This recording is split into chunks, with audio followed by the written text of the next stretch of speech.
Hello everyone, welcome to प्रयास UPPCS. Friends, इसके पहले हम इसके दो वंश, ये जो दिल्ली सल्तनत के दो वंश थे, गुलाम वंश और खिलजी वंश, इसको कवर कर चुके हैं। इस वीडियो में हम बात करेंगे तुगलक वंश की। तुगलक वंश का टाइम पीरियड रहा था 1320 से लेकर के 1414 तक। और यहाँ पर एक चीज़ ये भी इंपॉर्टेंट है कि ये भी पूछ लिया जाता है कि सबसे कम टाइम तक दिल्ली सल्तनत में किस वंश ने शासन किया था और सबसे अधिक टाइम तक किसने शासन किया था। तो सबसे अधिक टाइम तक शासन किया था तुगलक वंश ने और सबसे कम टाइम तक शासन किया था खिलजी वंश ने। तो ये याद रखिए, खिलजी वंश ने सबसे कम टाइम तक शासन किया था दिल्ली सल्तनत में और तुगलक वंश ने सबसे लंबे समय तक। तो फ्रेंड्स, वीडियो को शुरू करने से पहले आपसे रिक्वेस्ट है, अगर आप हमारे यूट्यूब चैनल पर पहली बार हैं तो चैनल को सब्सक्राइब कर दीजिएगा, वीडियो को लाइक कर दीजिएगा और शेयर करिए। जो भी आपके सजेशन हो उसे कमेंट बॉक्स में जरूर बताइएगा। इस तुगलक वंश में टोटल कितने 8 शासक हुए थे, टोटल 8 रूलर हुए थे, जिसमें कि 4 महत्वपूर्ण थे, 4 ज़्यादा इंपॉर्टेंट थे, 4 से ज़्यादा क्वेश्चन पूछे जाते हैं। और ये जो है दिल्ली सल्तनत, मतलब पूरा दिल्ली सल्तनत में जितने भी ये 5 राजवंश जो हुए थे, तो ये सभी यूपीपीसीएस प्रीलिम्स का एग्जाम हो या आरओ का हो या बीपीएससी का या कोई भी वनडे एग्जाम हो, सभी एग्जाम के लिए ये मोस्ट इंपॉर्टेंट वीडियो रहने वाली है। तो इसमें टोटल जो है 8 शासक हुए थे और जो 4 ज़्यादा इंपॉर्टेंट है उसमें गयासुद्दीन तुगलक पहला शासक था। गयासुद्दीन तुगलक जो कि कब 1320 से लेकर के 1325 तक रहा था। नेक्स्ट था मोहम्मद बिन तुगलक, जो कि ये 1325 से लेकर के 1351 तक इसने शासन किया था। नेक्स्ट था फिरोज शाह तुगलक, जो कि ये 1351 से लेकर के इसने 1388 तक शासन किया था। और इस वंश का जो अंतिम शासक था वो था नसीरुद्दीन मोहम्मद तुगलक। तुगलक वंश का अंतिम शासक कई बार पूछ लिया जाता है, तुगलक वंश का अंतिम शासक कौन था, तो ये नसीरुद्दीन मोहम्मद तुगलक था। इसने 1394 से लेकर के 1414 तक शासन किया था। तो सबसे पहले अब बात करेंगे यहाँ पर हम इसका एक ये टाइम पीरियड भी याद रखिए, मतलब इनका कभी कभी ये जो है अरेंज करने को दे देता है, तो इनको एक क्रम से याद रखिए। गयासुद्दीन तुगलक ये 1320 से लेकर 1325 तक, मोहम्मद बिन तुगलक 1325 से 1351 तक, फिरोज शाह ये फिरोज तुगलक जो था ये 1351 से लेकर के 1388 तक। और सबसे ये बीच वाले नहीं पूछे जाते हैं, सबसे जो अंतिम शासक था वो नसीरुद्दीन मोहम्मद तुगलक था। ये 1394 से लेकर के 1414 तक इसने शासन किया था। अब बात करेंगे गयासुद्दीन तुगलक की। गयासुद्दीन तुगलक ये 1320 से लेकर के 1325 तक इसने शासन किया था और इसने ये गाजी की उपाधि धारण की थी। गाजी की उपाधि धारण की थी किसने? गयासुद्दीन तुगलक ने। ये पहले दीपालपुर का राज्यपाल था। उसके बाद ये सुल्तान बनने के पश्चात इसने एक ये मध्यम वर्गीय नीति अपनाई थी। ये नीति थी रस्मे नियाना, इसको इसने अपनाया था सुल्तान बनने के पश्चात।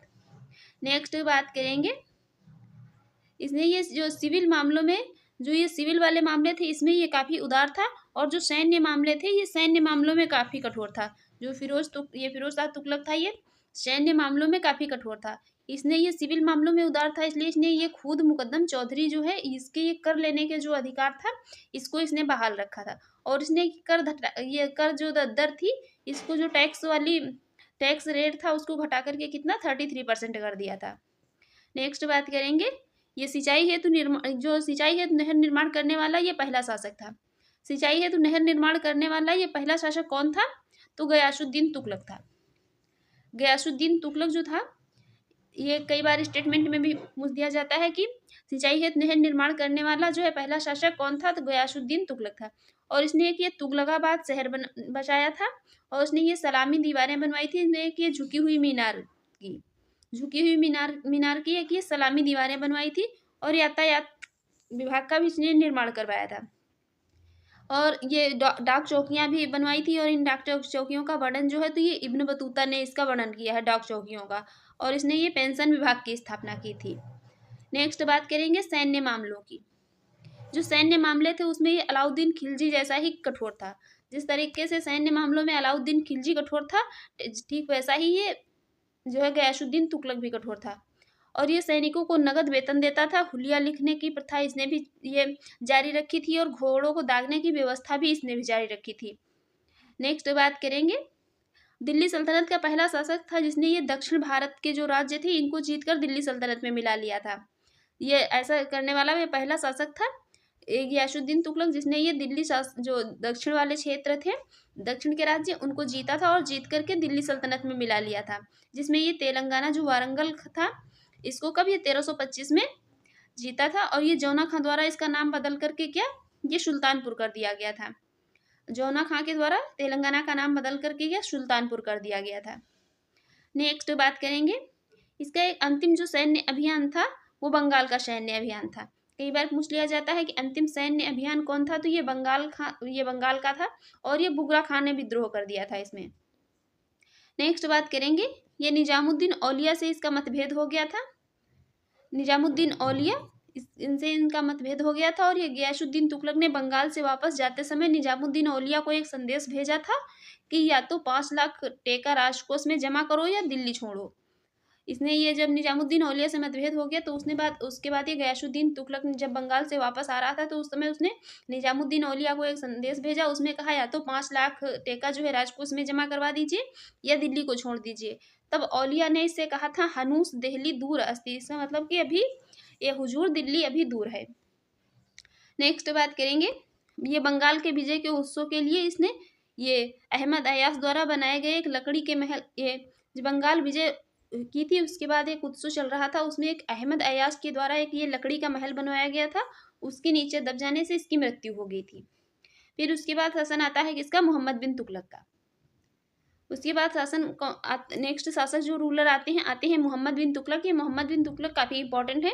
इनका बचपन का नाम जो है जौना खां था। बचपन में इनको जौना खां के कई बार पूछ लिया जाता है मोहम्मद बिन तुगलक का बचपन का क्या नाम था, तो बचपन का इनका नाम ये जौना खां था।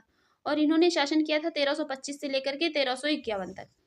1325 से लेकर के 1351 तक ये शासक रहे थे और ये काफ़ी विद्वान, धार्मिक और ये वैज्ञानिक दृष्टिकोण वाले व्यक्ति थे मोहम्मद बिन तुगलक। और ये खगोलवेत्ता भी मतलब थे, ये काफ़ी मतलब पढ़ा लिखा व्यक्ति था मोहम्मद बिन तुगलक।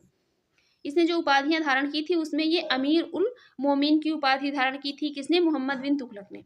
और ये होली में शामिल होने वाला पहला व्यक्ति था।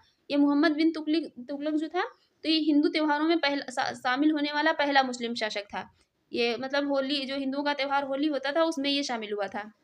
नेक्स्ट बात करेंगे, इसने ये जिन प्रभा सूरी एक थे संत, इसने 1000 गायें जो है दान में दी थी और ये जम्बूजी राजशेखर को इसने संरक्षण दिया था।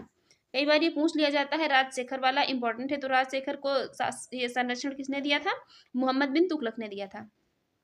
नेक्स्ट बात करेंगे, दिल्ली का पहला सुल्तान जिसने ये मोइनुद्दीन चिश्ती अजमेर और सैयद मसूद गाजी दरगाह जो कि बहराइच में है यहाँ की मतलब ये जियारत यात्रा की थी। ये दिल्ली का ये पहला सुल्तान था मोहम्मद बिन तुगलक जिसने मोइनुद्दीन चिश्ती की दरगाह जो कि अजमेर में है और सैयद मसूद गाजी की दरगाह कहाँ पर, ये बहराइच में है, इसकी ये जियारत की थी इसने। नेक्स्ट बात करेंगे, इतिहासकार बर्नी और इसामी जो है थे इन्होंने इसे विधर्मी कहा था क्योंकि ये मतलब कुछ मामलों में काफ़ी कठोर था इसलिए, और ये जो है होली में भी मतलब हिंदुओं के त्यौहार में भी शामिल होता था, इसलिए इतिहासकार ये बर्नी थे, इसने बर्नी और ये इसामी इन्होंने इसे विधर्मी कहा था। और ये नस्लवाद के आधार पर ये नस्लवाद के स्थान पर इसने योग्यता को महत्व दिया था।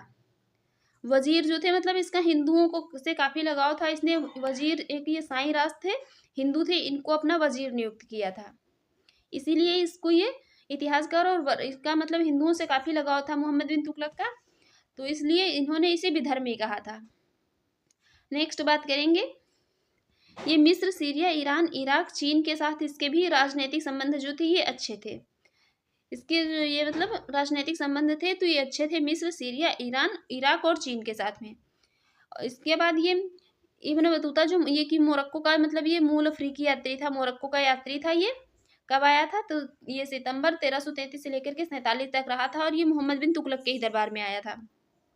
ये वाला फैक्ट मोस्ट इंपॉर्टेंट है, ये बहुत पूछा जाता है कि इब्न बतूता ये मतलब किसके दरबार में आया था, तो ये मोहम्मद बिन तुगलक के दरबार में आया था। और कब आया था, मोरक्को का यात्री था, 1333 से लेकर के 47 के टाइम पे आया था। और ये पहले काजी, बाद में चीन का राजदूत नियुक्त हुआ था। पहले इसको इब्न बतूता जो था इसको ये काजी इसने अपॉइंट किया मोहम्मद बिन तुगलक ने, और बाद में इसको चीन का राजदूत बना दिया था। नेक्स्ट बात करेंगे, इसने एक ये विभाग बनवाया था कृषि विभाग मोहम्मद बिन तुगलक ने, इसको क्या अमीर कोही कहा जाता था। ये अमीर कोही वाला बहुत पूछा जाता है, अमीर कोही कहा था कृषि विभाग को। नेक्स्ट जो इसकी योजनाएं थी उसमें ये दोआब में कर वृद्धि योजना जो ये कब इसने चलाई थी, 1325 में, और ये कृषि ऋण व्यवस्था लागू की थी। राजधानी परिवर्तन किया था इसने, ये राजधानी कहाँ से इसने अपनी मतलब ट्रांसफर की थी, ये राजधानी परिवर्तन मोहम्मद बिन तुगलक ने ही किया था। ये राजधानी परिवर्तन इसने की थी दिल्ली से, कहाँ पर, देवगिरी दौलताबाद राजधानी ले गया था। दिल्ली पहले मतलब दिल्ली राजधानी थी दिल्ली से कहाँ ले गया था? दौलताबाद, और देवगिरी राजधानी ये ले जाने वाला मोहम्मद बिन तुगलक था। नेक्स्ट बात करेंगे, इसने ये प्रतीकात्मक मुद्रा का चलन किया था। इसमें चांदी की जगह कांसे की मुद्रा चलाई थी। चांदी की जगह कांसे की मुद्रा इसने चलाई थी।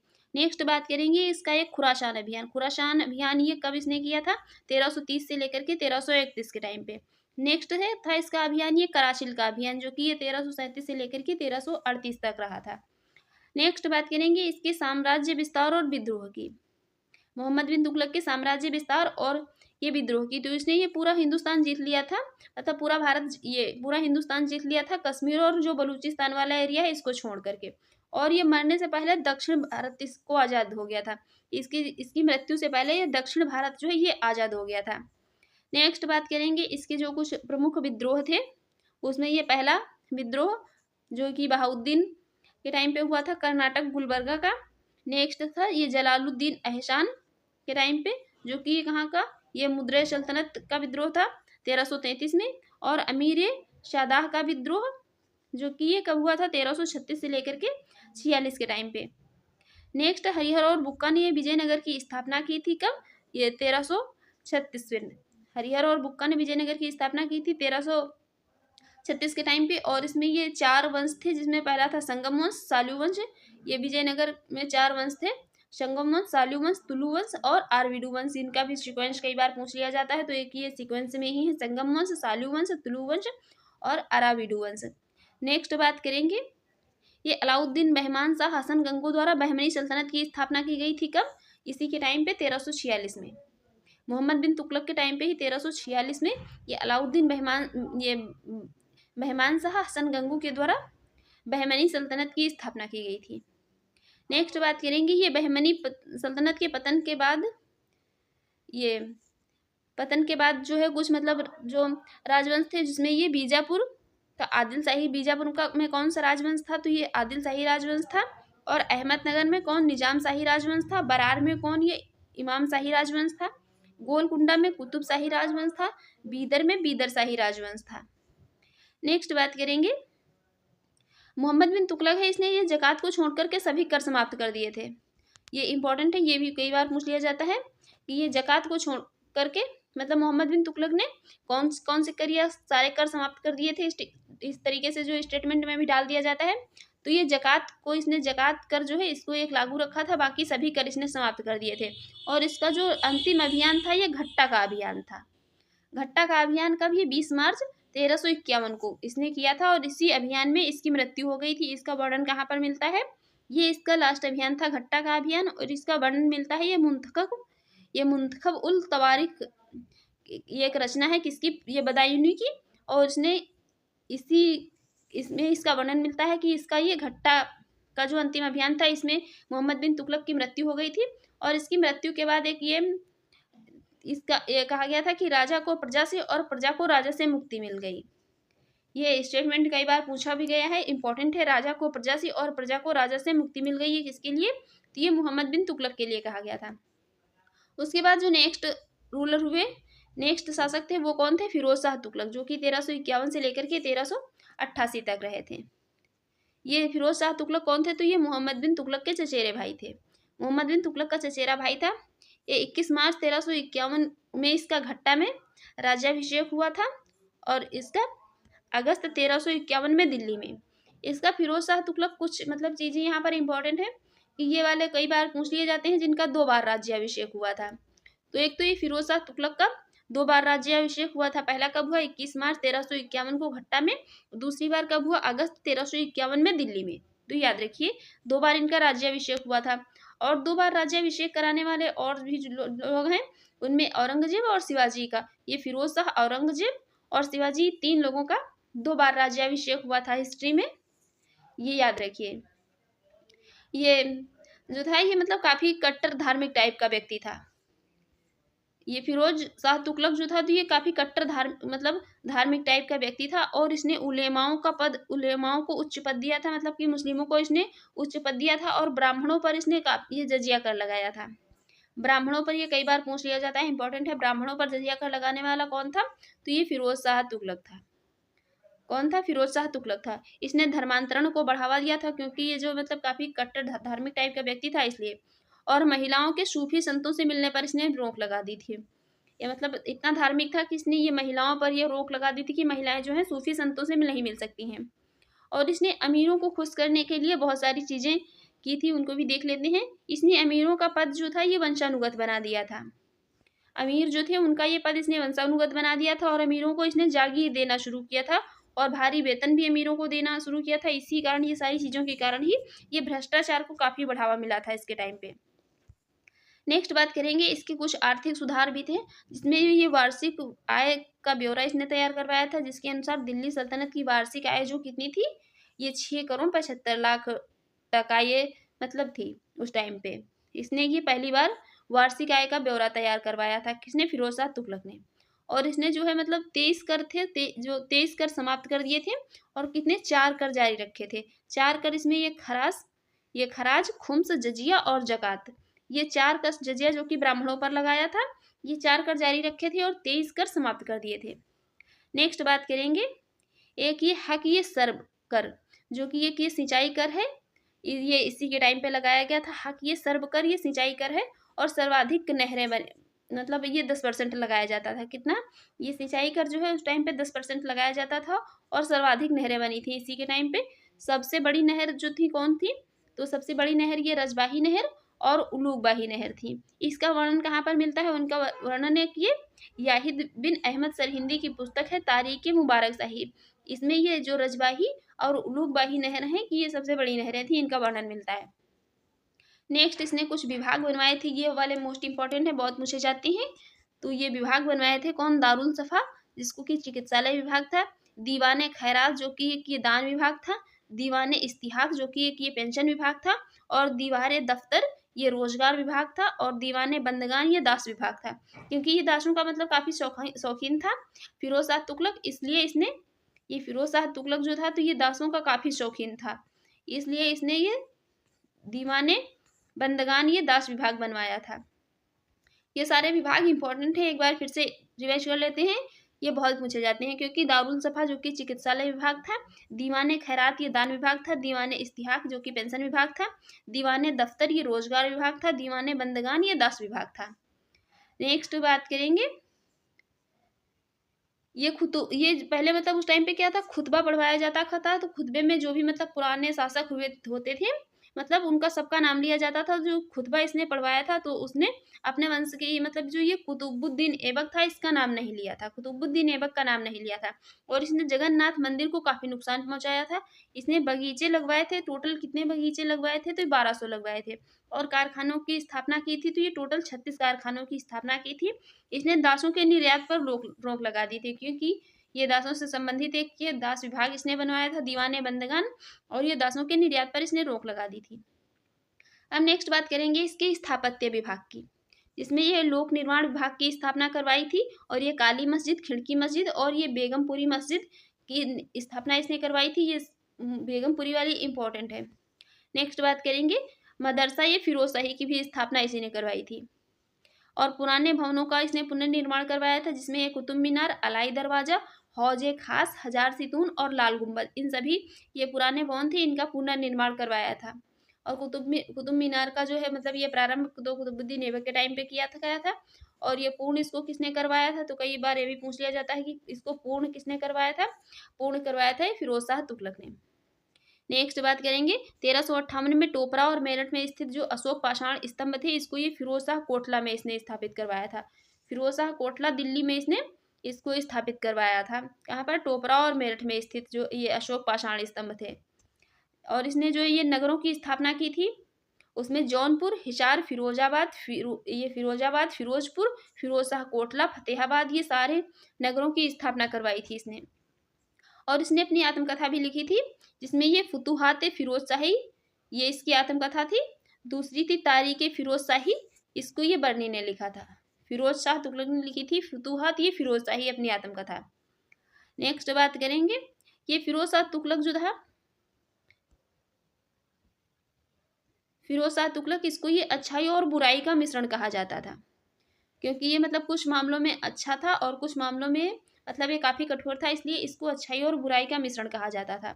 नेक्स्ट इसने एक ये ससगनी नामक सिक्का भी चलाया था। ये ससगनी सिक्का चलाया था और इसने अद्दा और बिख नामक चांदी और तांबे के सिक्के चलाए थे। ये अद्दा जो था तो ये चांदी का था और बिख ये तांबे का सिक्का था। इसने 2 ये सिक्के चलाए थे। नेक्स्ट बात करेंगे, और ये फिरोज शाह के बाद के जो शासक हुए थे ये मतलब इतने इंपॉर्टेंट नहीं है, बस इनका एक क्रम याद रखिए। गयासुद्दीन तुगलक द्वितीय हुए, अबू बकर हुए, मोहम्मद शाह हुए, अलाउद्दीन सिकंदर शाह हुए, नसरुद्दीन महमूद हुए, जो कि ये अंतिम शासक थे। ये वाले इंपॉर्टेंट है, इनको देख लेते हैं। नसीरुद्दीन महमूद शाह, जो कि ये सुल्तान की सल्तनत दिल्ली से कहाँ, पालम तक थी इनके टाइम पे। इन काफ़ी मतलब कम हो गई थी नसीरुद्दीन महमूद शाह के टाइम पे। तो ये कहाँ सल्तनत इनकी कहाँ से, दिल्ली से केवल पालम तक ही रह गई थी। और इन्हीं के टाइम पे ये तैमूर लंग का आक्रमण हुआ था। तैमूर लंग का आक्रमण किसके टाइम पे हुआ था, तो ये नसीर जो ये इस वंश के अंतिम शासक थे तुगलक वंश के, नसीरुद्दीन महमूद के टाइम पे 17 दिसंबर 1398 को हुआ था। और तैमूर का प्रतिनिधित्व किया किसने किया था, खिज्र खां। उसके बाद ये खिज्र खां आ जाता है और इनको हटा करके ये सैयद वंश की स्थापना करता है, खिज्र वंश। इसको हम नेक्स्ट वीडियो में देखेंगे। तो फ्रेंड्स, आपको हमारी ये वीडियो कैसी लगी कमेंट बॉक्स में जरूर बताइएगा। Thanks for watching.